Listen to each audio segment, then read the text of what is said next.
ಕಾಂಗ್ರೆಸ್ ಸರ್ಕಾರಕ್ಕೆ, ಜನವಿರೋಧಿ ಕಾಂಗ್ರೆಸ್ ಸರ್ಕಾರಕ್ಕೆ. ಯಾಕಂದ್ರೆ ಹಿಂದೆ ನಮ್ಮ ಸರ್ಕಾರದ ಬಗ್ಗೆ ಟೀಕೆ ಮಾಡ್ತಿದ್ರು. ಇವತ್ತ ಅದರ ದುಪ್ಪಟ್ಟಾಗಿ ಇವತ್ತ ಈ ಸರ್ಕಾರದಲ್ಲಿ ಭ್ರಷ್ಟಾಚಾರ ನಡೀತಾ ಇದೆ.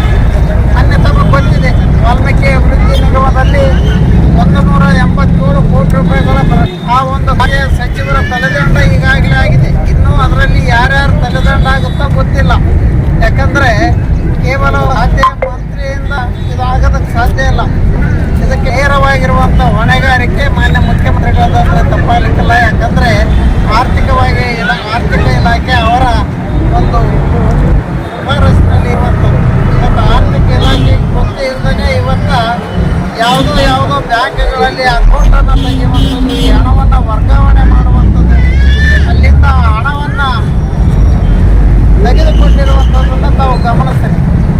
ಎಲ್ಲೋ ಒಂದು ಬಾರ್ ಶಾಪ್ನಲ್ಲಿ ಅಕೌಂಟ್ರ ಆಗುತ್ತೆ, ಜ್ಯುವೆಲರಿ ಶಾಪ್ನಾಗ ಅಕೌಂಟ್ರ ಆಗುತ್ತೆ ಅಂತಂದರೆ ಈ ಸರ್ಕಾರ ಏನು ಮಾಡ್ತಿದೆ ಎಂಬುದನ್ನು ನೀವೆಲ್ಲರೂ ಗಮನಿಸಬೇಕು. ಅಂದರೆ ಇವತ್ತು ಅವರು ಕೊಡುವಂಥ ಗ್ಯಾರಂಟಿಗೆ ಹಣವನ್ನು ಸರಿದೂಗಿಸೋದಕ್ಕೆ ಪ್ರತಿ ತಿಂಗಳು ಒಂದಿಂದ ಒಂದು ತೆರಿಗೆಯನ್ನು ಇವತ್ತು ಜನರ ಮೇಲೆ ಹಾಕುವುದರ ಮೂಲಕ ಇವತ್ತು ಜನರನ್ನು ಸುಲಿಗೆ ಮಾಡ್ತಿರುವಂಥದ್ದನ್ನು ನೀವೆಲ್ಲರೂ ಗಮನಿಸಬೇಕಾಗಿದೆ. ಯಾಕಂದರೆ ಈಗಾಗಲೇ ಹೇಳಿದ್ರಲ್ಲ, ಯಾವ ಈಗಾಗಲೇ ತೆರಿಗೆಗಳು ಜಾಸ್ತಿ ಆಗಿದ್ದಾವೆ, ಏನೆಲ್ಲ ಆಗಿದೆ ಅಂತೇಳಿ. ಇನ್ನೂ ಆ ಒಂದು ಹಂತದಲ್ಲಿ ಪ್ರತಿ ತಿಂಗಳು ಇಂಥ ಒಂದು ಯೋಜನೆ ಮುಖ್ಯಮಂತ್ರಿಗಳು ಸರ್ಕಾರ ಇವತ್ತು ಹಾಕಿಕೊಂಡಿದೆ. ಆ ಒಂದು ನಿಟ್ಟಿನಲ್ಲಿ ಮೊನ್ನೆ ಮಧ್ಯರಾತ್ರಿಯಿಂದ ಇವತ್ತು ಪೆಟ್ರೋಲ್ ಡೀಸೆಲ್ ಬೆಲೆಗೆ ಇವತ್ತು ಲೀಟ್ರಿಗೆ 3.5-4 ರೂಪಾಯಿ ಇವತ್ತು ಹೆಚ್ಚಾಗಿರುವಂಥದ್ದು. ಇವತ್ತು ಪೆಟ್ರೋಲ್ ಡೀಸೆಲ್ ಹೆಚ್ಚಾಗೋದ್ರಿಂದ ಇವತ್ತು ಜನಸಾಮಾನ್ಯರಿಗೆ ಎಷ್ಟು ತೊಂದರೆ ಆಗ್ತಿದೆ, ಅದರಿಂದ ಬೇರೆ ಬೇರೆ ರೀತಿಯ ಯಾವ ರೀತಿಯ ಹೊಡೆತಗಳನ್ನು ಬೀಳ್ತಾ ಹೋಗೋದನ್ನು ನೀವು ಗಮನಿಸಬೇಕಾಗಿದೆ. ಮತ್ತು ಇನ್ನು ಕೆಲವೇ ದಿನಗಳಲ್ಲಿ ಪೆಟ್ರೋಲ್ ಡೀಸೆಲ್ ರೇಟ್ ಆಗಿದೆ. ಇವತ್ತು ಏನು KSRTC ನಾವು ಆ ಒಂದು ಹಾನಿಯನ್ನು ತುಂಬಿಕೊಳ್ಬೇಕು, ಮತ್ತೆ ರೇಟನ್ನು ಹೆಚ್ಚು ಮಾಡಬೇಕಂತ ಈಗಾಗಲೇ ಪ್ರಸ್ತಾವನೆಯನ್ನು ಸಲ್ಲಿಸಿದೆ. ಆದಷ್ಟು ಶೀಘ್ರ ಮತ್ತೆ ಬಸ್ ರೇಟ್ಗಳು ಜಾಸ್ತಿ ಆಗುವಂಥದ್ದು ಮತ್ತು ಈ ವಿದ್ಯುತ್ ರೇಟು ಜಾಸ್ತಿ ಆಗುವಂಥದ್ದು, ಮತ್ತೆ ಲಿಕ್ಕರ್ ರೇಟ್ಗಳನ್ನು ಜಾಸ್ತಿ ಮಾಡುವಂಥದ್ದು, ಈಗೆಲ್ಲ ಆ ಸರ್ಕಾರ ಈಗಾಗಲೇ ಸ್ಟಾಂಪ್ಗಳನ್ನು ಸ್ಟಾಂಪ್ನಲ್ಲಿ ಇವತ್ತು ಜಾಸ್ತಿ ಮಾಡಿರೋದು, ಮತ್ತೆ ಎರಡನೇ ಹಂತದಲ್ಲಿ ಈಗಾಗಲೇ ಮತ್ತೆ ಜಾಸ್ತಿ ಮಾಡಿರುವಂಥದ್ದು.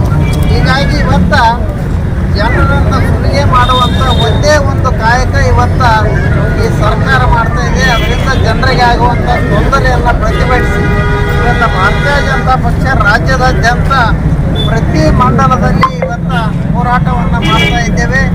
ಇವತ್ತು ಈ ಸರ್ಕಾರದ ಭ್ರಷ್ಟಾಚಾರವನ್ನು ಬಯಲಿಗೆ ಎಳೆಯುವ ನಿಟ್ಟಿನಲ್ಲಿ ಇವತ್ತು ಭಾರತೀಯ ಜನತಾ ಪಕ್ಷ ಅವಿರತವಾಗಿರುವಂಥ ಹೋರಾಟವನ್ನು ಕೈಗೊಳ್ಳುವುದರ ಮೂಲಕ ಇವರ ಬಂಡವಾಳವನ್ನು ಬಯಲಿಗೆ ಹಾಕುವಂಥ ಕೆಲಸವನ್ನು ಮಾಡ್ತಾ ಇದ್ದೀವಿ. ಬಂಧುಗಳೇ, ಈಗಾಗಲೇ ಏನು ವಾಲ್ಮೀಕಿ ಅಭಿವೃದ್ಧಿ ನಿಗಮದಲ್ಲಿ ಆಗಿರುವಂಥ ಅವ್ಯವಹಾರ ಕೇವಲ ಒಬ್ಬ ಸಚಿವರ ತಲೆದಂಡದಿಂದ ಈ ಕೇಸನ್ನು ಮುಚ್ಚಿ ಹಾಕ್ಬೋದು ಅಂತ ಅವರು ತಿಳಿದಿರ್ಬೋದು. ಆದರೆ ಇದರಿಂದ ಇನ್ನೂ ದೊಡ್ಡದಾಗಿರುವಂಥ ಕೈಗಳಿರುವಂಥದ್ದು ಇವತ್ತು ಬಯಲಿಗೆ ಬರಬೇಕಾಗಿದೆ. ಅದನ್ನು ನಾವೆಲ್ಲರೂ ಸ್ಪಷ್ಟವಾಗಿ ಖಂಡಿಸುವುದರ ಮೂಲಕ ಅಂತ ಭ್ರಷ್ಟಾಚಾರಿ ಸರ್ಕಾರವನ್ನು ಕಿತ್ತೊಗೆಯುವ ನಿಟ್ಟಿನಲ್ಲಿ ನಾವೆಲ್ಲರೂ ಪಣ ತೊಡಬೇಕಾಗಿದೆ. ಇವತ್ತು ಬಂಧುಗಳೇ, ಇದು ಕೇವಲ ಭಾರತೀಯ ಜನತಾ ಪಕ್ಷದವರಿಗೆ ಸೀಮಿತವಾಗಿರುವಂಥ ಹೋರಾಟ ಅಲ್ಲ. ಇವತ್ತು ಜನಸಾಮಾನ್ಯರು ಇದನ್ನು ಅರ್ಥ ಮಾಡಿಕೊಳ್ಬೇಕು. ಇವತ್ತು ಏನು ಆಗ್ತಾ ಇದೆ, ನಮ್ಮಿಂದ ಯಾವ ರೀತಿ ಲೂಟಿ ಆಗ್ತಾ ಇದೆ ಅಂತ ಪ್ರತಿಯೊಬ್ಬ ಜನಸಾಮಾನ್ಯರು ಅರ್ಥ ಮಾಡಿಕೊಂಡಾಗ ಮಾತ್ರ ಇದರ ಒಂದು ಬಿಸಿ ನಿಮಗೆ ತಟ್ಟಂತ. ಇಲ್ಲದೇ ಇದ್ರೆ ಏನೋ ಮಾಡ್ಯಾರ, ಇವ್ರು ವಿರೋಧ ಮಾಡ್ತಾರ ಅಂತೇಳಿ ಉಪೇಕ್ಷೆ ಮಾಡಿದರೆ ಅದರ ಕಷ್ಟವನ್ನು ಅನುಭವಿಸುವಂಥವ್ರು ನೀವೇ. ಯಾಕಂದ್ರೆ ಇವತ್ತು ಬೆಲೆ ಏರಿಕೆಯ ಒಂದು ಬಿಡುಗು ಎಷ್ಟು ಮಟ್ಟಿಗೆ ಇವತ್ತು ಆಗ್ತಾ ಇದೆ ಈ ರಾಜ್ಯದಲ್ಲಿ ಎಂಬುದನ್ನು ಗಮನಿಸಬೇಕು. ಆದರೆ ಇವತ್ತಿಗೂ ಯಾವುದೇ ಒಂದು ಅಭಿವೃದ್ಧಿ ಕೆಲಸ ಇವತ್ತು ನಿಮ್ಮಿಂದ ನೋಡೋದಕ್ಕೆ ಸಾಧ್ಯ ಆಗಿಲ್ಲ. ಇವತ್ತು ಆ ಕ್ಷೇತ್ರದ ಆ ಒಂದು ಪಕ್ಷದ ಶಾಸಕರೇ ನೇರವಾಗಿ ಇವತ್ತು ಆಪಾದನೆ ಮಾಡ್ತಾ ಇದ್ದಾರೆ. ನೋಡಿರ್ಬೇಕು, ನಿನ್ನೆ ಮೊನ್ನೆ ಮುದ್ದೇಬಿಹಾಳ ಶಾಸಕರು ನೇರವಾಗಿ ಈ ಸರ್ಕಾರವನ್ನು ತರಾಟೆಗೆ ತೆಗೆದುಕೊಂಡು ನಾನು ರಾಜೀನಾಮೆ ಕೊಡಬೇಕಾಗತ್ತೆ ಅಂತೇಳಿ ಎಚ್ಚರಿಕೆಯನ್ನು ಕೊಟ್ಟಿರುವಂಥದ್ದು. ಯಾಕಂದರೆ ಇವತ್ತು ಕ್ಷೇತ್ರದಲ್ಲಿ ಮಕ ಎತ್ತಿ ತಿರುಗಾಡೋದಕ್ಕೆ ಅವರಿಗೆ ಅವಕಾಶ ಇಲ್ಲ. ಜನ ಚೀತು ಅಂತ ಉಳಿತಾರ. ಯಾಕಂದ್ರೆ ಒಂದು ಪುಟ್ಟಿ ಮಣ್ಣು ಹಾಕುವಂಥ ಯೋಗ್ಯತೆ ಇವತ್ತು ಈ ಸರ್ಕಾರಕ್ಕೆ ಉಳಿದಿಲ್ಲ. ಹೀಗಾಗಿ ಇಂಥ ಒಂದು ಭ್ರಷ್ಟ ಸರ್ಕಾರವನ್ನು, ಜನ ವಿರೋಧಿ ಸರ್ಕಾರವನ್ನು, ಬಡವರನ್ನು ಹೀರುವಂಥ ಈ ಒಂದು ಕ್ರಿಮಿಗಳನ್ನು ಹೊಸ ಹಾಕಬೇಕಾಗಿದ್ದರೆ ನಾವೆಲ್ಲರೂ ಒಗ್ಗಟ್ಟಾಗಿ ಹೋರಾಟ ಮಾಡಬೇಕಾಗುತ್ತಾ.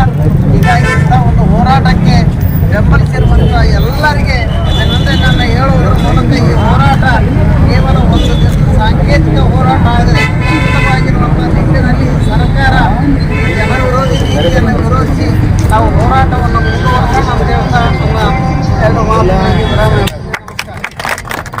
ಭಾರತ್ ಮಾತಾ ಕಿ ಧನ್ಯವಾದಗಳು ಹಿರಿಯ ನಾಯಕರಿಗೆ. ಈಗ ಈ ಒಂದು ಕಾರ್ಯಕ್ರಮದಲ್ಲಿ ನಮ್ಮ ಮಂಡಲದ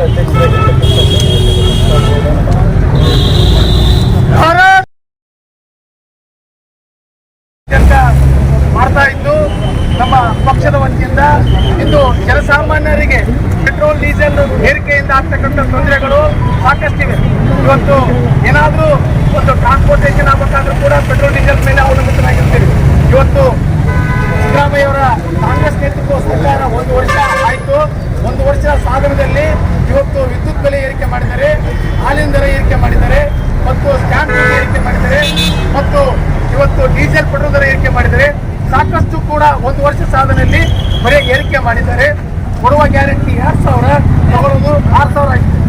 ಇವತ್ತು ಕಾಂಗ್ರೆಸ್ ಸರ್ಕಾರ ಕೊಡ್ತಕ್ಕಂಥ 2,000 ಕೂಡ ಒಟ್ಟು 4,000 ಕಿತ್ತಂತ ಒಂದು 6,000 ಕಿತ್ತಂತ ಕೆಲಸ ಮಾಡ್ತಾ ಇದೆ.